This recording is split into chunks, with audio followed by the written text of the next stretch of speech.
Vous allez bien? Merci. Bonjour, monsieur. Vous allez bien? Les conditions pour les parleurs à boxe, c'est vrai que c'est compliqué de les voir régulièrement, la saleté, l'insalubrité, le froid. Bon, on est content que vous veniez en tout cas voir la réalité, on espère la réalité au plus proche de ce que c'est vraiment, parce que c'est pas facile pour les surveillants, les avocats et surtout pour les détenus. Bonjour monsieur. Aumônier, un des aumôniers catholiques de la prison. Voilà, je suis vraiment ici. Voilà. Dès le moment où il y a une attitude de respect et beaucoup de surveillants font comme ça, à ce moment-là, tout est possible. Mais de grâce, investissez dans la réinsertion. Investissez dans la réinsertion. Dans les détentions, vous avez beaucoup de personnes qui n'ont pas leur place ici parce qu'ils relèvent plutôt des hôpitaux psychiatriques que de la détention, et ça crée des réels problèmes entre les détenus et du coup sur les surveillants. J'ai énormément de clients qui me parlent de problèmes de co-détenus qui sont psychiatriques, et donc par exemple ils vont faire ce qu'on appelle le blocage. Ils ne veulent pas réintégrer leur cellule en disant je veux changer de cellule parce que mon co-détenu est psychiatrique et complètement fou, mais sauf que le personnel pénitentiaire il fait ce qu'il peut avec ce qu'il a, les places qu'ils ont, et il n'y a aucune place en hôpital psychiatrique pour ces gens-là. Côté hommes, 1246 places théoriques, 2500 hébergés. Chez les femmes, 110 places théoriques, 149 hébergés aujourd'hui. Un avocat me disait qu'il y avait des détenus ici qui relevaient de la psychiatrie. On a effectivement quand même, on dit 30% de gens qui ont des troubles relativement sévères à l'intérieur. Ce qui explique aussi le taux de suicide extrêmement important en fait en détention. Ce qui explique aussi en partie le niveau des violences entre les détenus et contre les agents. Ça dit pas tout. Des violences très gratuites que les agents ne comprennent pas. Ils ouvrent la porte, boum, parce que le type décompense, parce qu'il n'est pas traité, enfin bon. On va emprunter le grand couloir sur lequel viennent s'aligner les divisions. Vous-même. Bonjour. Alors, C'est le 3, c'est le 3. et donc toutes les entrées-sorties, les fouilles, c'est vous, c'est centralisé d'ici. Ça marche comment, je comprends? Je me permets? Oui, je vous en prie. Expliquez-moi. C'est-à-dire que chaque détenu est fouillé par un agent et consigné si jamais le détenu revient avec des objets interdits en détention. Non, mais vous pouvez... Ce sont des détenus qui sont sortis. On trouve quoi après un parloir? Ça peut être des téléphones, ça peut être... C'est vrai qu'il y a une substance illicite, téléphone, stupéfiant, argent aussi, de l'argent, des comprimés, substances stupéfiantes, des anabolisants, ça se fait beaucoup, la nourriture. Bon courage à vous. Hein. Merci beaucoup. Merci pour ces explications. Dessous de ce grand couloir, vous avez le même divisé en deux. Le filet tout droit au fond.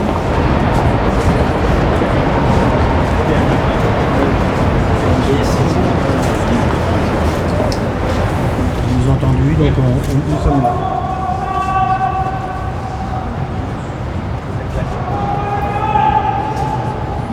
Président par ici, s'il vous plaît. Vous êtes Monsieur le Président, là, s'il vous plaît. Monsieur le Président. 351 D.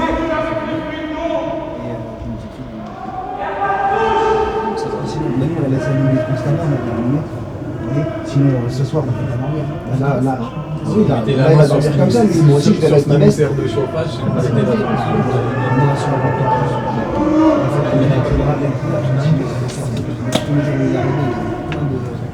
il s'est fait attaquer. Regardez par la fenêtre, elles sont là. Ouvrez la fenêtre. Là, c'est les promenades, c'est classique. Les pubères, là, c'est les promenades, ce qu'on appelle les DPF, les détenus particulièrement surveillés. Et sinon, la promenade, là, c'est ça. C'est la petite. On est enfermé à 20 à peu près. On est enfermé à 20. Et vous les connaissez? Bah oui, puisque c'est, on descend 10 par 10, c'est que des mouvements de 10, ça veut dire on descend 5 cellules par 5 cellules. Et donc c'est que des gens... C'est toujours les mêmes personnes avec qui on se retrouve. Et donc là, vous restez 2 heures? Là, on reste 2 heures, donc à 10h30, on remonte. La gamelle du midi, À 11h20.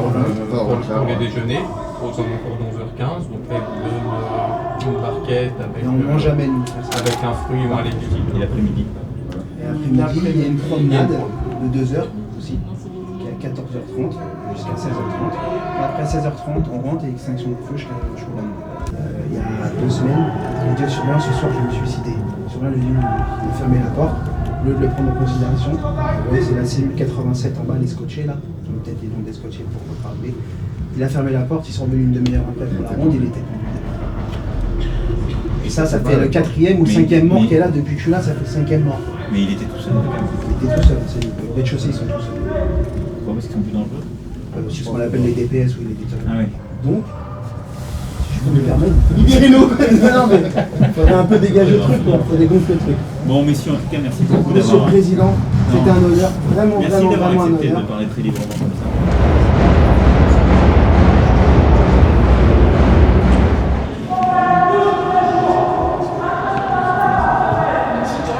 Ici, il n'y a rien. Tous les gens, je suis plus, il y a plus de 20 personnes qui sont suicidées. Le dernier, il y a 4 jours. Le dernier, il y a 4 jours, au rez-de-chaussée, c'est suicidé. Tu m'as dit. Même moi, j'en dis pas ça à la gueule. Non, mais... Je dis la vérité dessus. Même moi, regardez-moi dessus. Même moi, j'en dis pas ça à la gueule. Quand j'ai des enfants, j'ai une femme. Mais parce que je peux plus tenir. Je peux plus tenir. Vous avez quel âge? Je tiens pas, j'ai 29 ans, il n'y a pas de frigo en cellule. De l'eau froide. Il y a des puces en cellule. Ça tient pas, c'est compliqué, regardez. Ils m'ont donné un certificat de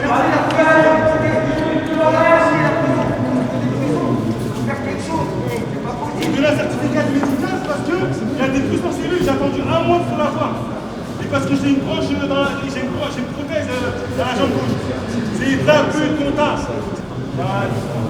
S'il vous plaît, monsieur le Président, il y a vraiment, je vous dis, il y a l'eau froide. J'ai fait de la prison l'année dernière. Trafic de dessus. Je suis sorti, mes démons ils étaient morts et endormis. Je me suis envoyé avec ma femme parce que j'ai fait de la prison, elle n'a pas accepté. J'ai pas vu mes enfants. Je me suis pris à la tête avec elle, je dis la vérité. Je me suis énervé, je l'ai frappé, c'est vrai. Je suis revenu en prison, je paye. Et il faut que je paye. Il faut arrêter de déconner. Tranquille, non, c'est pas des conneries. Non, il faut arrêter de déconner. Hein? Il faut vous arrêter, il faut vous calmer. Ouais, il faut se calmer, faut se calmer. C'est vrai, faut se calmer. Ça, je fais confiance, ça, c'est Après, là, je suis en vous. ici. C'est fini. Normal, autour de 35-40. Ouais. Je ne sais pas exactement. Laisse-moi admirer.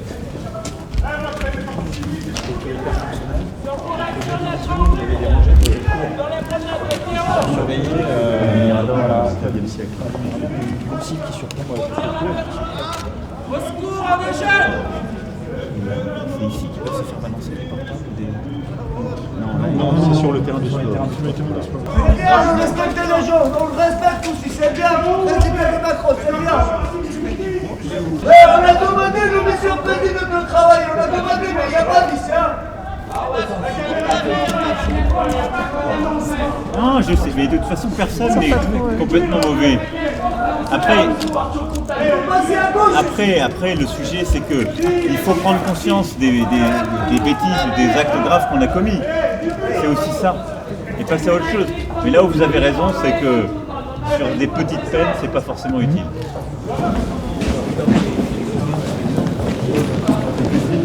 En moyenne dans l'établissement, vous avez une idée? 30 ans. 28 30 ans. Ah, c'est super jeune. 30 ans. On est représentant de l'État et on n'est pas là quand on est sur la coursive pour se faire agresser, insulter. Non, c'est pas notre rôle. Notre rôle, c'est de les garder vivants, en sécurité, en bonne santé, mais au même titre que nous. Quand on vient travailler, on n'a pas envie le soir de repartir amoché, de ne pas rentrer chez nous et de se demander comment on retrouve nos enfants le soir, comment eux ils vont nous retrouver, est-ce qu'on va les retrouver. Si on arrive à faire les choses proprement et à changer, comme je l'évoquais rapidement, la dynamique de la peine, enfin l'organisation collective, je pense qu'on peut libérer les places. Si demain on dit qu'on traite différemment les peines courtes, etc., on peut alléger à assez court terme la charge. Et à ce moment-là, on peut peut-être revoir les choses différemment. C'est-à-dire peut-être construire un peu moins de neuf et mettre de l'argent qu'on aurait mis dans cette loi pluriannuelle pour plus rapidement faire de la rénovation. Ce qu'on a vu là n'est pas acceptable. Je ne vais pas vous raconter l'écran. C'est nos conditions de travail. Mais je sais très bien. Donc je ne vais pas vous dire que pour vous, pour nos concitoyens qui sont incarcérés ici, ça n'est pas acceptable. Moi, j'ai entendu beaucoup de vos collègues depuis tout à l'heure. Je vous entends aussi. Je dirais même que quand on entend les détenus, ils l'ont compris. Il y a des gens qui sont là, c'est pas utile qu'ils soient là. Ça ne veut pas dire qu'ils ne doivent pas purger une peine, mais ça veut dire qu'ils ils augmentent la surpopulation et c'est pas utile. On doit vous permettre ainsi de mieux travailler. Enfin voilà, c'est tout ça qu'il va falloir repenser. Alors, je voulais vous remercier pour le travail qui est fait au quotidien. Je sais que c'est difficile, je sais que les conditions sont difficiles, je sais que c'est aussi difficile à l'extérieur en termes de considération par la société encore aujourd'hui. Donc c'est aussi cette image qu'on doit changer dans les années à venir. Si on revalorise les choses et qu'on explique à nos concitoyens que c'est un métier qui a tout à fait sa dignité, sa noblesse et qui est indispensable à la société. Vous protégez la société, les Françaises et les Français. Et donc, on a réussi, malheureusement, ça a été largement lié aux attentats ces dernières années, à revaloriser la perception que nos concitoyens avaient de la police. Je pense qu'il faut réussir à emmener la pénitentiaire dans ce mouvement au cœur de notre nation. En tout cas, je m'y emploierai. Donc, arrêtons le tout répressif et envoyez les gens utiles en prison. Vous avez compris que c'était l'esprit dans lequel on travaillait. Exactement, monsieur. Merci beaucoup à vous, en tout cas. Il n'y a pas de quoi. Merci.